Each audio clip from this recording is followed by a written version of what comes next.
ओडिशा राज्य समवाय हस्तशिल्प निगम लिमिटेड उत्कलिकार उत्तर ओडिशा तथा केन्दुझर जिला प्रथम विक्रय केन्द्र मंत्री श्रीयुक्त प्रदीप बल सामंतराय करकमल उद्घाटित हो जाइछि। ओडिशा हस्तशिल्प उद्योगर विकास तथा हस्तशिल्प कारीगर मानक उत्पादित सामग्रीर विक्रय माध्यम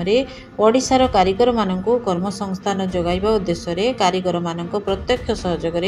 ओडिशा राज्य समवाय हस्तशिल्प निगम एक शीर्ष समवाय अनुष्ठान।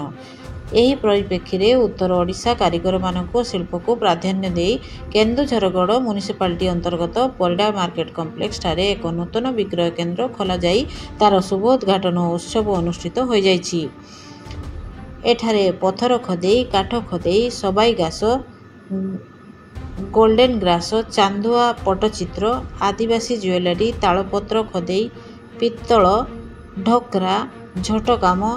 ହସ୍ତତନ୍ତ ଶାଢ଼ୀ, ଡ୍ରେସ୍ ଇତ୍ୟାଦି ଅତି ଆକୃଷ୍ଟ ମାନର ସାମଗ୍ରୀଗୁଡ଼ିକ ବିକ୍ରୟ କରାଯିବ।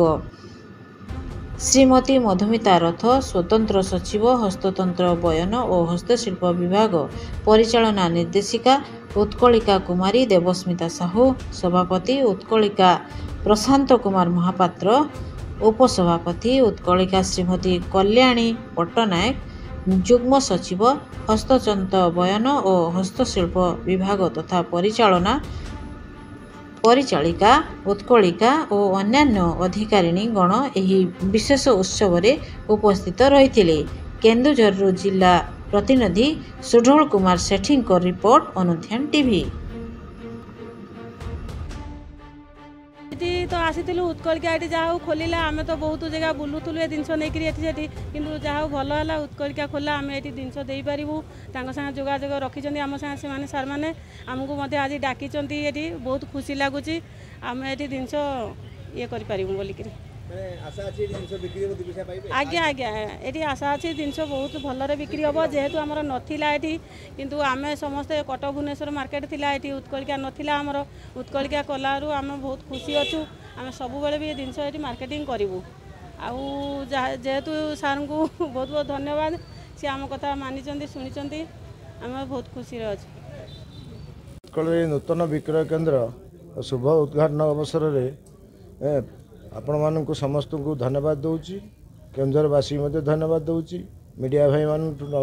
आरंभ करी जिते कारीगर मूर्तिकार समस्ते आपको बनई खाली एठी न सारा ओडिशा रे वर्तमान यार प्रचार प्रसार जोर चलती बिक्री भल चली एवं उत्कृष्ट कलार राज्य आम ओडिशा हस्तशिल्प आम परिचय आम संस्कृतिर वार्ताव ओडिया अस्मितार